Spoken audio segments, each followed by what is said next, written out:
শ্রেষ্ঠ অভিনেত্রী পুরস্কারটি পেয়েছি এবং খুবই ভালো লাগছে। অনুষ্ঠানে আসার পরে অনেকক্ষণ বসিয়ে থেকে তারপর যখন অ্যাওয়ার্ডটা নেওয়া হয় আমার আসলে ওই জিনিসটা ভালো লাগে না। ধরেন অর্গানাইজারদেরকে ধৈর্য দেন মাইতেন। আমি আজকে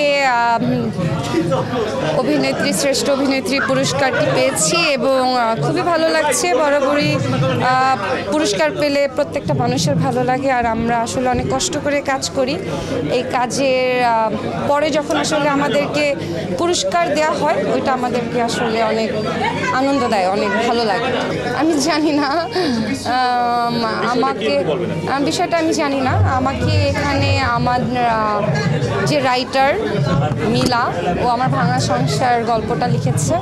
ও আমাকে অনেক করে রিকোয়েস্ট করলো যে আপু প্লিজ আপনি আজকে আসেন। এবং আমি নিজেও অনেকটা অসুস্থ, আমার জ্বর, আমার কালকে থেকে আবার শুটিং, আমার অনেক রাতও হয়ে গেছে। এবং হয় কি একটা অ্যাওয়ার্ড অনুষ্ঠানে আসার পরে অনেকক্ষণ বসিয়ে থেকে তারপর যখন অ্যাওয়ার্ডটা নেওয়া হয় আমার আসলে ওই জিনিসটা ভালো লাগে না। আপনারা ওই মানুষগুলোকে ফ্রেম করেন যে মানুষগুলো আসলে তারা কি নাটক করেছে না করেছে, কোন সিনেমা করেছে আমরা কেউ জানি না, কী বিজ্ঞাপন করেছে জানি না, কিন্তু তারা জাস্ট একটা সিজলিং ড্রেস পরে গেলে আপনারা সবাই ফোকাসটা ওইখানে করে রাখেন।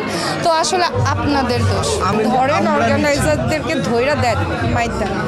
আমি চেষ্টা করি ভাই, একটা গল্পের যখন কোনো চরিত্র আমাকে দেয়া হয় সেই চরিত্রটা আসলে আমি অহনা রহমান সেটা ভুলে গিয়ে সেই চরিত্রটা আসলে করার চেষ্টা করি।